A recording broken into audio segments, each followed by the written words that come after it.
どうも、大キングです。本日も動画見ていただき、ありがとうございます。今回はですね、iPhone 15発売日と、デザインも結構ね、分かってきましたので、新しい情報含めまして、皆さんと一緒にね、見ていきたいと思います。詳細な発売日とかだったりですね、デザインとかもそうなんですけども、新機能もまたね、新しい情報出てきましたので、皆さんと一緒に解説しつつですね、見ていけたらと思います。前回のね、動画とかも好評ですので、ぜひ一緒にね、チェックしてもらえればと思います。デザインですね、今回やっぱ新しいカラーとかも計画されてまして、まず iPhone 15ですね、こちらについては、爽やかなこのね、ブルーだったりとか、ちょっと濃いめのピンクだったりとか、今回グリーンが出るんじゃないかっていうね、噂がございます。どうですか、このカラー。14ではね、最近、イエローがね、間に登場しましたけど、パープルとか、あと、ブルーとか、薄めなのかな。イエローはごつい感じだけど、この薄めのブルーとかね、結構いい感じなんですけど、ピンクとかどんな感じになるのか気になりますけどね。グリーンもいい感じですけど。で、15 Pro に関してはですね、今のところ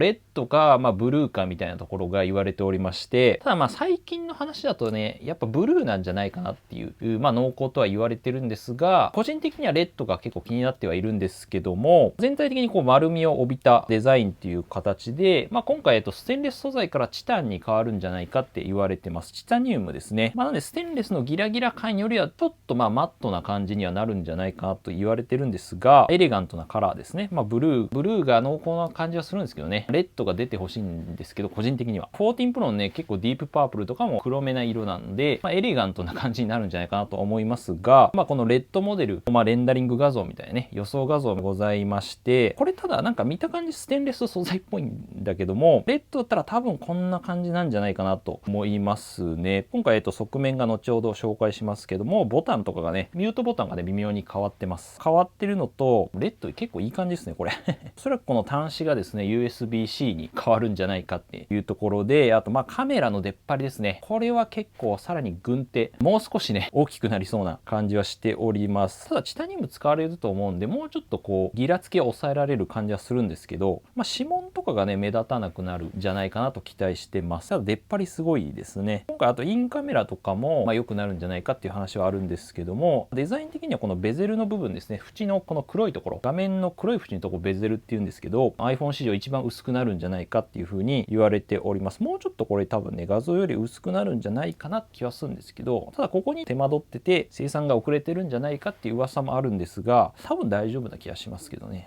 こう見るとやっぱりエレガントな感じ。レッドいいなっていうね、印象を僕は受けましたが、ブルーかもしれません。もしかしたら全然違うカラーの可能性も正直あるかなと思いますね。どうですか皆さん、このレッド、ブルー、どういったカラーが出てほしいでしょうか。ディープパープルもね、なかなかいい色なんですけども、ぜひね、コメントいただければと思います。今回、噂されてる新機能なんですけども、3つほど紹介したいかなと思います。でまず1つ目がですね、アクションボタンですね。このアクションボタンっていうのは、Apple Watch Ultra でね、去年搭載されましたボタンが iPhone にも搭載されるんじゃないかというところで、ミュートボタンですね、音がこう消音モードになるボタンがこの側面に一番上にあると思うんですけども、これがボタンになって、自分の好きな例えばアプリとかをですね割り当てて、このボタンを押すと、立ち上がる。例えば分かんないけどペイペイが設定できるか分かんないですけど、ペイペイを設定しておくと、ここボタンを押したらペイペイが起動する。カメラとかですね、そういった用途で使えるボタンが搭載するんじゃないかと言われております。実際ケースとかがね流出して仕様がね変わってるんですよね。というのもこのね iOS17 ですね、次の新しい OS 搭載されて、15もね搭載されると思うんですが、その中にですね、アクションボタン、その設定の項目みたいなのがですね流出してまして、この中に、アクションボタンの機能を表すものがね、コードですねがございました。実際なんでアクセシビリティとかですね、さっきみたいにカメラ起動できたりとか、フラッシュライト、こう押したらこうライトが点灯するとか、フォーカスモードでね、ショートカット入れれたりとか、もちろんこのサイレントモードですねできたりとかっていうのが入っております。これ結構ね地味に便利そうだなっていうところはありますね。15 Pro、おそらくプロモデルだけの搭載になるんじゃないかって思われますね。地味に便利そうっていうところはあるけど、どうだろうな。でもこれで買い替える要因になるかっていうとちょっと微妙な感じはするんですけども、実際 Android とかこういうボタンね、Xperia のカメラボタンとかねあったりするんで、カスタマイズこうできれば14 Pro のダイナミックアイランドとかと組み合わせるとなかなか面白い仕様にはなるんじゃないかなと思っております。っていうのがまず1個目で、2つ目がですね、バッテリー容量の増加ですね。バッテリーが増えるんじゃないかっていうところと、あと新しい方式のね、バッテリーのこの技術が入るんじゃないかっていうのが出てきました。またバッテリーの容量自体がですね、まず上がるっていうところで、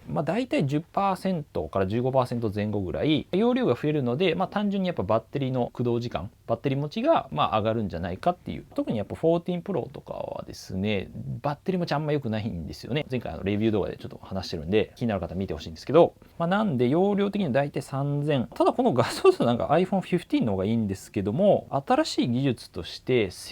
このスタックバッテリーっていうね、積層型バッテリーっていうのがね、今回入るんじゃないかって言われておりまして、エネルギー密度が上がるというところでございまして、それどういうことだと。それどういうことかと言いますと、分かりやすく言うと、バッテリーの大きさ自体は同じなんですけど、中のこの密度、しっかりこう詰まってるっていうね、密度があることで、基本バッテリーって大きさで、物理的な大きさですね。物理的な大きさでバッテリーの容量ってね、どんどん増えていくんですけど、なんで iPhone より、例えばパソコンとか iPad とかの方がもちろん物理的に大きいんで、バッテリーの時間って伸びるんですけど、ただその大きさね、やっぱりスマホだと限界があるんで、同じ大きさなんだけど、その中の密度ですね、しっかりこうエネルギーが詰めれるっていうね、構造になってるんですよね。なんかジグザグにこう折り重ねる構造によって、無駄なスペースがね、削減されて、バッテリーのその容量っていうかね、増えると。それがスタックバッテリー、積層型、なんか積み上げれるイメージでいいと思うんですけども、テクノロジーがね、入るんじゃないかっていう。なんで、もちろん容量自体もちょっと増えるんですけど、同じ大きさでさらにこう、長いバッテリーのね、持ちが期待できるんじゃないかと。これが本当に入るのかね、わかんないですけど、で、また、積層型、熱がね、やっぱ一箇所に集中しないんですって。やっぱこういう積み重なってる構造なんで、これが全体に分散されるので、バッテリーのその寿命自体もね、伸びるんじゃないか。実際にすでにその電気自動車とか、医療機器とか、宇宙産業とかで結構使われてる技術みたいなんですよね。これのメリットとして、あと充電速度をね、速くなるっていうね、こともありまして、実際に Apple 自体も有線で 40W で、あと20W のそのマグセーフの充電、ワイヤレス充電でだいたい 20W っていうのを今実際テストしてるっていうことで、もしかしたらそんぐらいのスピードに、充電スピードもアップするんじゃないかっていう話がございます。今のところ有線だと多分 30W とかがマックスなのかな。で、マグセーフだと今 15W ですね。ワイヤレス充電 15W なんですけども、これが今回搭載されるかどうかとまだ分かってないっていうね、感じでした。けれども、その可能性もあると。特に iPhone 15 Plus に関しては多分今まで一番最強の13 Pro Max とか上回って、歴代最大の容量になるんじゃないかって言われています。特にやっぱ iPhone 14 Pro のバッテリー持ちひどいんで、この技術はちょっと入れてほしいなって思いました。ここなんで期待したいところではございますね。あとやっぱカメラの進化ですかね。3つ目としては基本的な構造は多分一緒なんですけども、今回特に15 Pro Max ですね。15 Pro には今回入んないんじゃないかと言われているんですけども、ペリスコープレンズっていうのがね、導入される見込みでございます。つまりこう遠くのものを映す時の望遠性能がねアップするんじゃないかってことで、iPhone 特にね望遠性能弱いんですよね。特にその Android とかと比べると弱いんで、カメラアプリまでだとだいたい3倍とかまでですかね、光学ズーム。14 Pro になってから2倍もねできるようになったんですけど、それ以降やっぱデジタルズームってやつで本当拡大して映してるだけなんで結構荒いんですよね、遠くのものを映すと。ただ今回は Pro Max に限られそうっていうことで、スペース的な問題で本体はどうしてもちょっと厚みが必要っていうことで15 Pro Max だけに限られると。15 Pro も載せてほしいところではあるんですけども、ズーム性能的には5倍から6倍ぐらいになるんじゃないかと言われてまして、光学ズームがだいたい今 Pixel 7 Pro とかがだいたいそのぐらいで、 Galaxy のね23 Ultra とかはもっと10倍とかいけたりするんですけど、それプラスハイブリッドレンズっていうもののね搭載があるって言われてまして、これによって写真がよりこうクリアになったりとかですね、綺麗に撮れたり、色の表現とかさらに豊かになると。レンズ的にはプラスチックレンズっていうものがね7枚入ってるんですけど、その中に1枚ですねガラスレンズっていうものが入ることで、これによって暗い環境でも明るく撮れたりですね、あとボケ感がね上がったりすると思うんで、よりこう一眼レフとかに近い写真が iPhone でも撮れるようになるんじゃないかなと思います。ただ目で見て分かかるかっていうのはちょっとまた、実際レビューしてね確かめたいと思いますけど、で iPhone 15に関しては、今回、14 Pro とね同じセンサーですねが入るということなので、4800万画素になったりするんじゃないかなと思います。あとダイナミックアイランドね、画面がこう動くものが搭載されたり、USB-C も多分入るんじゃないかと、今回割といいんじゃないかなっていう気はしますね。14に比べると13と14何も変わってなかったんで、ほぼ価格は多分据え置きだと思うんでね。ただ可能性としてそのプロモデルだけ USB-C 搭載っていうね、なくはないと思うんですけど、個人的にはないんじゃないかなって思いますけどね。本当他がいくらダイナミックアイランドカメラが良くなったとしてもライトニングですってなったら、それだけで全部こう台無しになるというか、じゃあやめとこうかなっていう感じになりそうなんで、 iPhone 14みたいに結局売れてないんですよね。その廉価版のプロモデル以外のモデルがちょっと売れてないんで、ただ逆にプロモデルを売りたいってなったら逆にライトニングするっていう選択肢も Apple は取りそうな気もしたりはしてるんですけど、さすがにないかなって思ってます。ただ iPad10 世代みたいに、新しく出たモデル、USB-C にはなったんですけども、 USB-C の性能自体はちょっとやっぱりデータの転送スピードとか遅かったりとか、 Apple Pencil ねやっぱ充電するときアダプターが必要なところで、 Apple Pencil の第一世代のみの対応だったので、それって結局ライトニングで充電するけど iPad の本体の端子は USB-C なのでアダプターが必要っていうね、もう地獄みたいなね、令和の最新の iPad なのに平成5年ぐらいに逆戻りみたいな構図だったんですけども、さすがにちょっとこれ結構叩かれてたんで、そういうことはしないんじゃないかなと思うんですけど、ということで皆さん iPhone 15いかがでしょうか。ぜひ気になることとかね、質問とかあればぜひコメントいただければと思います。で今回そのね発表会とですね発売日の方が、ちょっとリークというか日にちなんじゃないかって言われておりまして、これ9 to 5Mac なんですけども、大体9月13日とかですかね、大体火曜とかに行われると思うんで、9月多分半ばぐらいなんじゃないかなと思います。その理由としては、どうやらその 95Mac によると、携帯電話の会社ですよね、iPhone もちろん売り出すと思うんで、その9月、多分13日前後に休みは取れないから働けよみたいな従業員に求めてるっていうのがね、これどっから持ってきたのか分かんないですけど、そういうことを言ってるっていうのがあったんで、多分 iPhone の発売とい